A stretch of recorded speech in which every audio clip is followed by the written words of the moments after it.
बड़ी खबर बताते हैं, सीधे महाराष्ट्र की उपराजधानी नागपुर लिए चलते हैं। नागपुर में सीए रोड इलाके में विस्फोटक बरामद हो चुके हैं।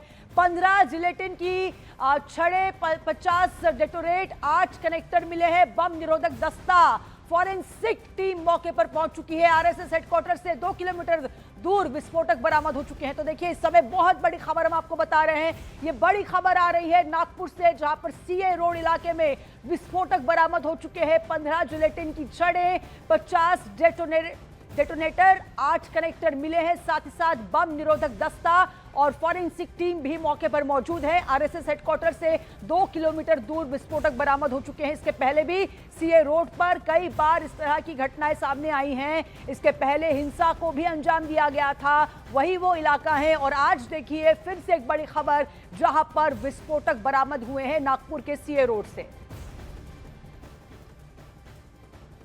और इसी खबर को लेकर हमारे संवाददाता विवेक गुप्ता हमारे साथ फोन लाइन के जरिए जुड़ चुके हैं। विवेक, बहुत बड़ी खबर है, नागपुर से ये खबर आ रही है। बहुत महत्वपूर्ण माना जाता है इस शहर को, आरएसएस का हेडक्वार्टर है। और इसी बीच ये खबर निकल कर आती है कि विस्फोटक बरामद होते हैं, और बहुत छोटे मोटे विस्फोटक नहीं है। 15 जिलेटिन की छड़ें और 50 डेटोनेटर, क्या बताएंगे? बिल्कुल ठीक है सुबह, आपने देखिए नागपुर के सीए रोड इलाके में ये विस्फोटक मिला है। और ये बैग में ये विस्फोटक रखा होता है। जो जानकारी मिल रही है उसमें 15 जिलेटिन की छड़ें हैं, 5 डेटोनेटर हैं और 8 जो कनेक्टर वो मिले हैं। तो इसकी सूचना मिलते ही और इस बैग में जो सामान है वो सूचना मिलते ही नागपुर पुलिस के साथ साथ जो बॉम्ब स्क्वाड है, फॉरेंसिक टीम है, वो वहाँ पे मौके पे पहुंची हुई है। उसकी तलाशी और जो पूरे एरिया को कॉर्डन ऑफ किया जा रहा है। बॉम्ब स्क्वाड भी वहाँ पे मौके पे पहुंचा हुआ है, क्योंकि जो एसओपी पूरी जगह फॉलो किए जाते हैं उसको पूरी तरह से फॉलो किया जा रहा है। अब इस पूरे मामले में हालांकि पुलिस कह रही है कि अभी तक कोई संदिग्ध चीजें उसमें से नहीं मिली है कि वो पूरी तरह से असेंबल था या नहीं। सिर्फ ये पार्ट्स मिले हैं, उसको लेकर नागपुर पुलिस और जो तमाम एजेंसीज है वो अब जांच कर रही हैं। और आपको बताना चाहेंगे कि आरएसएस हेडक्वार्टर वहां से 1.5 से 2 किलोमीटर की दूरी पर है।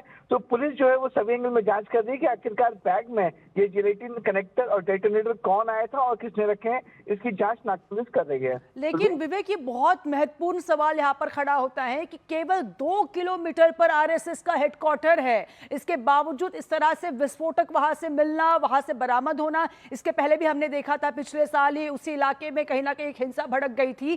क्या ये उसी का रिजल्ट हो सकता है? ये क्या वही मतलब ये कनेक्शन हो सकता है एक दूसरे से?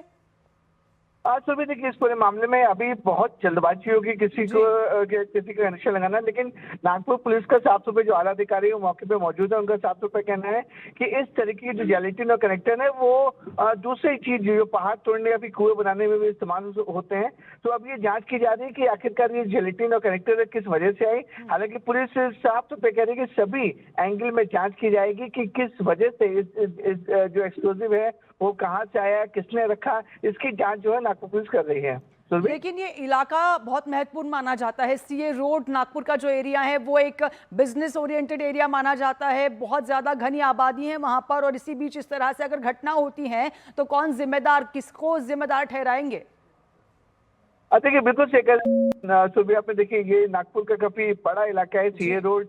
तो आपने बताया कि काफी व्यवस्थित इलाका है, बिजनेसमैन और जो बिजनेस है वहाँ पे बड़ी फैसिलिटी के लोग भी रहते हैं और सेंसिटिव इलाका है। और वहाँ से मैंने आपको बताया, और आपको भी पता है कि आप खुद नागपुर के रहने वाले हैं। सिर्फ 2 किलोमीटर की दूरी पर ही आरएसएफ का हेडक्वार्टर है। तो वो पुलिस उस एंगल में भी जांच कर दी कि आखिरकार ये जिलेटिन से भरा वो जो बैग है वो किसने रखा और कौन है इसके पीछे, सभी एंगल में। हालांकि पुलिस की जो एसओपी है वो फॉलो की जा रही है कि वहाँ पे bomb squad, forensic team, crime branch और नागपुर के तमाम आला अधिकारी मौके पे पहुंचे हुए हैं। सभी एंगल में जांच की जा रही है कि आखिरकार ये जो बैग है, जो एक्सप्लोसिव से भरा बैग है, वो कहाँ से आया है। लेकिन देखिए, राहत भरी बात ये है कि ये पार्ट्स मिले हैं, तो इसलिए मैं आपको बार बार बोल रहा हूँ, ये पार्ट्स मिले, असेंबल नहीं है। असेंबल ना होने की वजह से पुलिस को लग रहा है कि ये जो दूसरे उपयोग में कुएं बनाने या फिर पहाड़ तोड़ने के में इस्तेमाल होता है, हो सकता है ये उस चीज में इस्तेमाल होने के आए हैं। लेकिन पुलिस का साफ तौर पर कहना है कि सेंसिटिव सिटी है और आरएसएफ का हेडक्वार्टर में 2 किलोमीटर की दूरी पे था, इसलिए हर एंगल में जांच की जा रही है। सुबह बिल्कुल, बहुत बहुत शुक्रिया तमाम जानकारी के लिए। तो आपको सीधे लिए चलते हैं रविशंकर